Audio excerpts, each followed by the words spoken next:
Late nights have a way of exposing the unknown. These tales might just make you question what's lurking in the dark corners of your world. Ready to step into the shadows?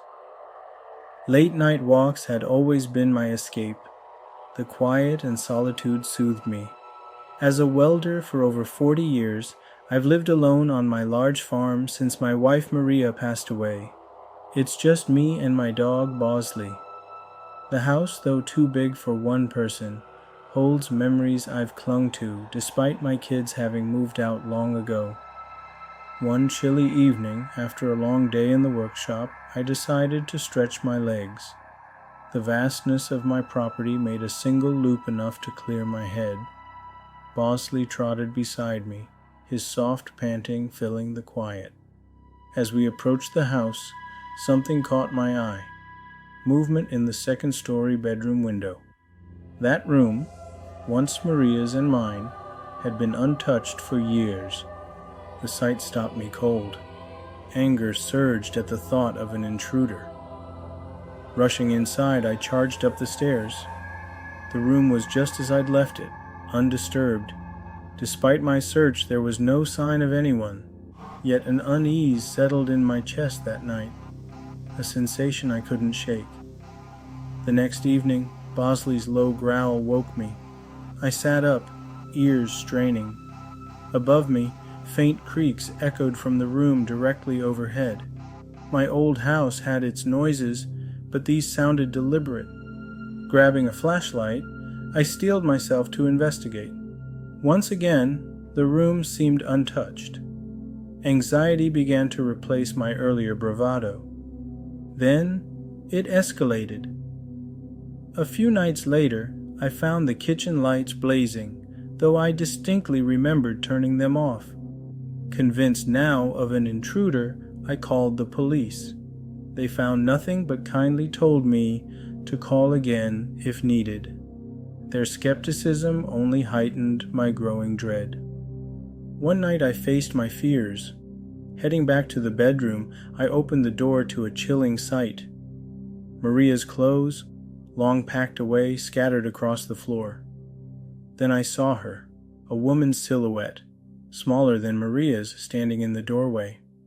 Without thinking, I charged. She fled down the stairs and vanished into the night.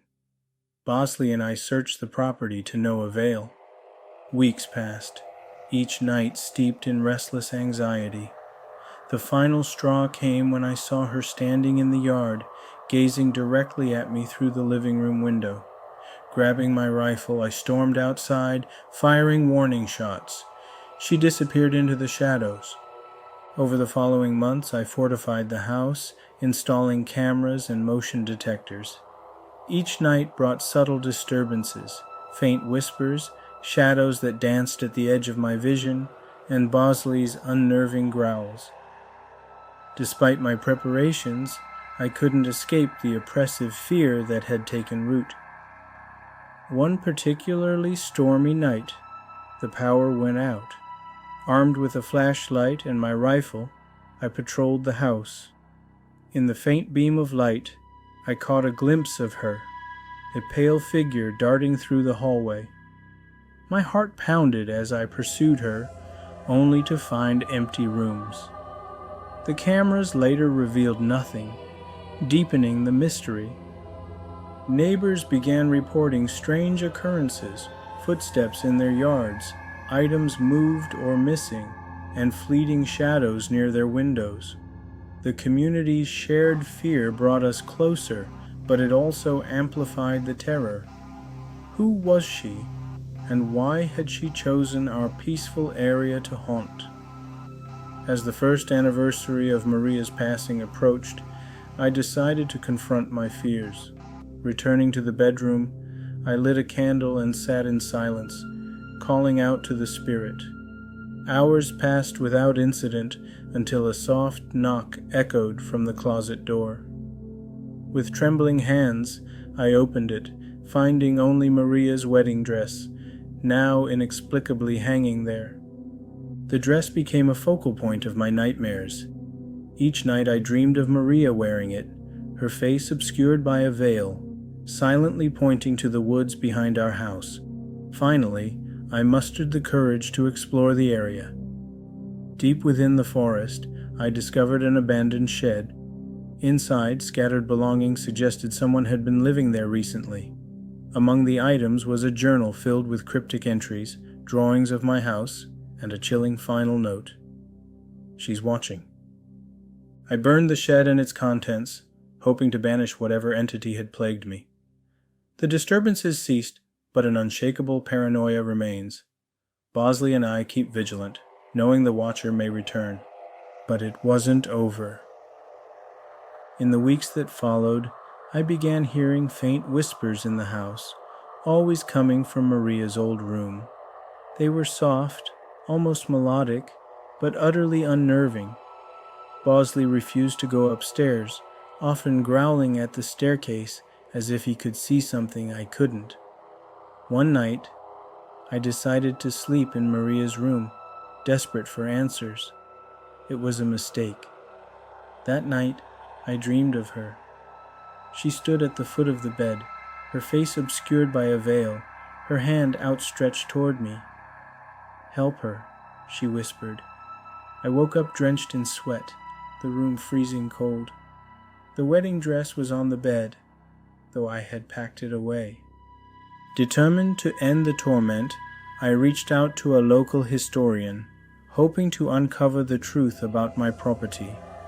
What he revealed left me shaken. Decades ago, a young woman named Eleanor had lived in the house with her husband. Tragedy struck when she disappeared on their wedding night, never to be seen again.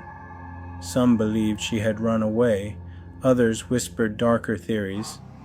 Armed with this knowledge, I searched the property again, this time focusing on the woods. Near the shed, I found a weathered locket buried in the dirt. Inside was a photo of a smiling couple, the bride unmistakably Eleanor. That night, I placed the locket on Maria's old dresser and lit a candle, whispering a quiet prayer for peace. The whispers stopped, and for the first time in months, the house felt still. Yet, some nights, I catch a glimpse of a figure in the woods, watching from a distance. Whether it's Eleanor or something else, I may never know. If this story sent chills down your spine, smash that like button and share it with your bravest friends. Only the bold dare to explore the haunting world of nightmare narratives. Working late nights for a catering service often meant driving home at odd hours. One such night after a caffeine-fueled shift, hunger drove me to a nearby McDonald's. The drive-thru was busy, but what caught my attention was an old beat-up Volkswagen parked in a shadowy corner. Its dark-tinted windows seemed to hold secrets. With food in hand, I debated where to eat. I decided on a scenic nature preserve near my home. The empty gravel lot was familiar, yet as I parked, headlights appeared behind me. It was the same Volkswagen from McDonald's. I felt uneasy, but dismissed it as coincidence. Still, I called my friend Sebastian, convincing him to meet me there. When he arrived, we started up the trail, but not before noticing 4 figures emerging from the Volkswagen. They didn't follow at first, but my instincts screamed danger. At the peak, Sebastian and I tried to enjoy the city view. Suddenly, 3 of the men approached us, feigning friendliness. Their leader, an intimidating man with a nose ring, offered us a smoke. We declined, and their demeanor shifted. I nervously mentioned seeing their car earlier. The leader's face darkened. Realizing the 4th man was missing, my fear spiked. Before we could react, Sebastian spotted him lurking in the trees, holding something unidentifiable. Panic overtook us, and we sprinted back to the lot with the 4 men in pursuit. Reaching our cars, we sped off, adrenaline coursing through our veins. As Sebastian and I raced away, I noticed the Volkswagen tailing us, its headlights pierced through the darkness, growing closer with each turn we took. Desperation kicked in as I took a sudden detour onto a smaller, unlit road leading away from town. My heart pounded with every twist and turn, hoping to lose them. After several agonizing minutes, their car disappeared into the distance. Sebastian and I regrouped at his house, trembling with adrenaline. We decided to file a police report, armed with the photo Sebastian had taken. The authorities promised to investigate, but I couldn't shake the feeling that this wasn't over. Days later, I began noticing subtle signs around my home, scratches on the driveway, footprints near my car, and even a faint lingering smell of cigarette smoke. It was as though they were watching, waiting for the right moment to strike again. One evening, while taking out the trash, I caught sight of a shadowy figure near my garage. My breath hitched as I darted back inside, locking every door and window. I called Sebastian, who insisted on staying over for the night. Together, we stayed up, vigilant, with makeshift weapons at our sides. The suspense grew unbearable when, just past midnight, my motion sensor lights flickered on. Peering through the blinds, we saw 3 figures standing just outside the reach of the light. They remained motionless for what felt like an eternity before silently retreating into the shadows. The police arrived too late, finding no evidence of their presence. Weeks passed, and though there were no more sightings, paranoia gripped me. I installed security cameras and kept my phone within reach at all times. Sebastian and I devised a plan. If they ever returned, we'd confront them together, recording everything as evidence. Months later, I awoke to a loud crash outside. Heart racing, I checked the cameras and saw the Volkswagen back in my driveway. This time, the men stepped out, faces obscured by masks. They circled my house, testing windows and doors. My adrenaline spiked as I called the police, whispering every detail while keeping the cameras rolling. Their attempt to break in was thwarted when the sound of approaching sirens sent them scrambling back to their car. The police pursued them, but lost them in the maze of back roads. However, the footage I provided was enough to launch a full investigation. The men were eventually caught, linked to a string of burglaries and assaults. Though justice was served, I couldn't shake the trauma of that night. Even now, the faint hum of an engine outside sends shivers down my spine, a grim reminder of the terror that once lurked in the shadows. But the aftermath of that night stretched far beyond.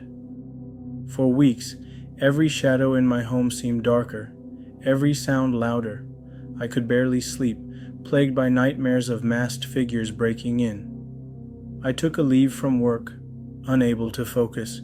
Sebastian became my lifeline, visiting daily to keep me grounded. One evening, he suggested we drive back to the nature preserve, hoping to find closure.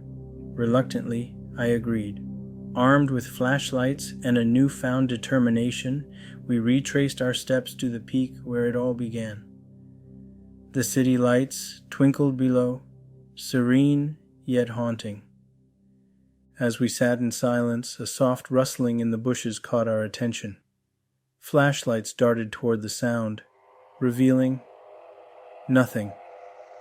But the unease was back, wrapping itself around us like a cold fog. Sebastian muttered, "Maybe this was a mistake." Suddenly, a voice, low and guttural, broke the silence. "You shouldn't have come back." We froze. The words didn't come from behind us or the bushes. It was as if they were whispered directly into our ears. Panic set in, and we bolted down the trail, the flashlight beams bouncing wildly. Halfway down, Sebastian stumbled, and as I turned to help him, I saw them. Figures standing at the edge of the trail, their faces hidden in shadow. They didn't move, didn't chase us, but their presence was enough to send us sprinting the rest of the way to the car. The ride home was silent, both of us too shaken to speak. I haven't been back to that preserve since. The Volkswagen men might have been caught, but something else lingered in those woods, something far more sinister. What would you do if you were in this story? Share your thoughts and theories in the comments below. Let the Nightmare Narratives community know your take on surviving the unknown. High school boredom often led my friends and me to explore abandoned buildings. Our favorite spot was an old church in Narberth, Pennsylvania. One chilly autumn night, 6 of us climbed its chain-link fence and slipped inside through a broken window. The church's main floor was stripped bare, revealing dirt and a staircase leading to the basement. As usual, we gathered in one of the 3 basement rooms. Laughter and the buzz of cheap liquor filled the air until a door slammed shut with a thunderous bang. 3 of our group bolted upstairs, leaving me, Max, and Allie to investigate. Behind the door, a small room held a cracked mirror smeared with fresh, sticky red stains. A black and white photograph of a woman in a wedding dress sat atop a dresser. Her unsettling smile sent chills down my spine. Before we could process, noises from the room we'd just left spurred us into action. Grabbing our things, we fled the church. Climbing back over the fence, I glanced back. A figure stood in the window watching, but the memories didn't stop there. For weeks after our visit, I couldn't sleep.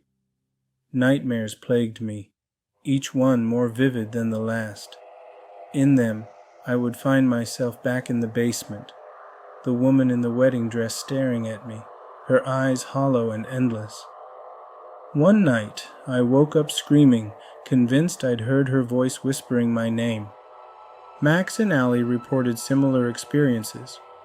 Allie described seeing the woman's face in her mirror at home, just for a fleeting moment. Max started hearing faint laughter when he was alone. The fear tied us together as we tried to rationalize what we'd experienced, but there was no logical explanation. A month after the incident, we decided to return to the church to confront whatever haunted us. This time, only Max and I were brave, or foolish, enough to go. Armed with flashlights and a baseball bat, we entered through the same broken window. The air was colder than I remembered, and an eerie silence filled the space. The basement seemed untouched, but as we stepped into the small room, the air grew heavy. The mirror was gone, and in its place was a pile of ash. On the floor, someone, or something, had drawn symbols I couldn't recognize. My flashlight flickered, and Max grabbed my arm, pointing toward the corner. There she was. The woman in the wedding dress stood motionless, her veil obscuring her face. My heart raced as Max shouted, "Who are you? What do you want?" She didn't move. The silence was deafening. Then she took a step forward. Her movements were slow and deliberate, as if testing our resolve. Max swung the bat, but it passed through her as if she were made of smoke. The cold intensified, and a low, guttural voice filled the room saying, "You should not have returned." We bolted up the stairs, the sound of her footsteps echoing behind us. When we reached the exit, the door slammed shut, trapping us inside. Desperation took over as we pounded on the walls, shouting for help. The room grew darker, and her voice returned, whispering incomprehensible words. Just as I felt we'd be lost forever, a blinding light filled the room. It was Allie, who had followed us out of guilt and fear. She'd brought a lantern and was shouting our names. The presence vanished, and the door creaked open. Without a second thought, we ran out and didn't stop until we reached the street. Since that night, none of us have returned to the church. It was demolished years later, but the memories still haunt me. Sometimes, in the dead of night, I hear her voice, a faint whisper reminding me of the danger we narrowly escaped. A few months after the demolition, curiosity got the better of me. I visited the local library to dig into the history of the church. What I uncovered was chilling. The building had been constructed in the late 1800s and was originally a thriving place of worship. However, in the early 1900s, it was abandoned under mysterious circumstances. According to local folklore, a bride and groom were set to be married in the church. On the day of the wedding, the bride disappeared just moments before the ceremony. Witnesses claimed to have seen her wandering into the basement, but when they followed, she was nowhere to be found. Over the years, parishioners reported seeing her ghost in the basement, always wearing her wedding dress. The church changed hands several times after its abandonment. It became a storage facility, then a shelter, but each time, reports of strange occurrences drove people away. One of the most infamous stories involved a caretaker who claimed to have seen the bride's ghost staring at him through a cracked mirror. Days later, he disappeared without a trace. Max and I spent countless nights speculating about the events in the church. Allie, too, remained shaken, but she refused to discuss it in detail. What still haunts me the most was the moment when the woman in the wedding dress stepped forward. Her movement, not entirely human, seemed filled with purpose. Max theorized that we had somehow disturbed the bride's rest. Perhaps the symbols on the floor were part of a ritual meant to trap her spirit, and our presence disrupted it. Whatever the explanation, it felt as though she wanted something from us.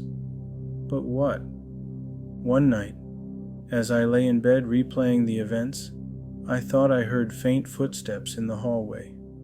My heart raced as I opened my bedroom door, only to find nothing.